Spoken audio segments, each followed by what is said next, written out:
ប៉ុនប៉ងបំផ្លាញអរិយធម៌រាជវង្សយើងថ្ងៃនេះខ្ញុំនឹងឡើងឆាកអញ្ជើញវិញ្ញាណវីរបុរសរាប់ម៉ឺនអង្គឲ្យពួកបិសាចក្រៅភពដឹងថាវីរបុរសរាជវង្សនៅមានជីវិតនៅឡើយអាពួកបិសាចក្រៅភពហ៊ានមើលងាយភពផែនដីយើងផងថែមទាំងប្រមាថថារាជវង្សគ្មានវីរបុរសទៀតថ្ងៃនេះខ្ញុំនឹងបង្ហាញឲ្យពិភពលោកឃើញថាអ្វីជាឆ្អឹងខ្នងរបស់រាជវង្សហាហាហាលំអាកាសជាសមរភូមិរបស់អ្នកខ្លាំងពួកក្បាលស្រមោចដូចឯងមកធ្វើឲ្យថោកទាបដល់កិត្តិយសកោសម្ព័ន្ធស៊ីងយូពួកយើងទេតា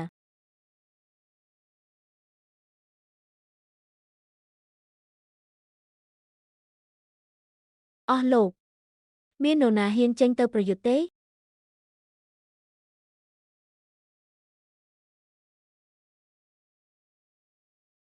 បើពួកឯងមិនហ៊ានតាំងខ្ញុំមិនបង្ខំទេតែអរិយធម៌រាប់ពាន់ឆ្នាំរបស់រាជវង្សមិនអាចត្រូវបំផ្លាញក្នុងដៃខ្ញុំបានឡើយដេចការពារទឹកដីស្លាប់រស់ជាមួយព្រានគោខ្ញុំជាស្ត្រីនៃរាជវង្សក្នុងពេលប្រកួតចុងក្រោយនេះ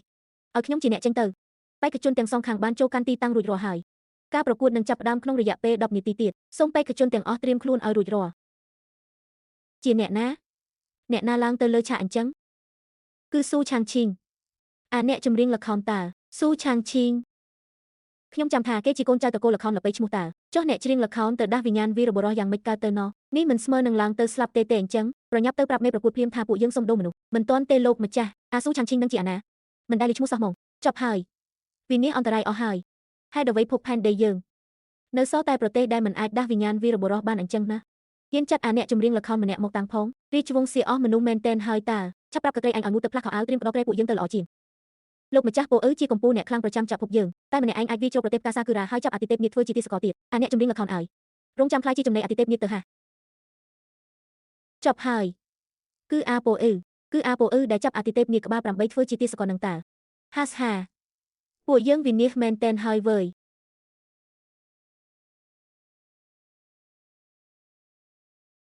ហឺ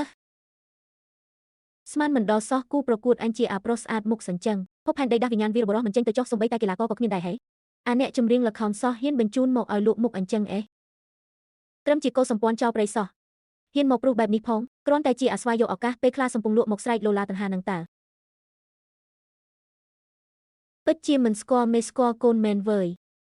អាល្អិតឯងនិយាយថាអីពួកអ្នកខ្សោយត្រូវតែរងការជិះជាន់ពីកោសម្ព័ន្ធស៊ីងយូដ៏អស្ចារ្យអញ្ចឹងហើយអញនឹងប្រើអតិទេពនាគក្បាល8របស់ភពផែនដីឯងមកហែកសាច់ឯងជាបំណែកអតិទេពនាគក្បាល8ចេញមក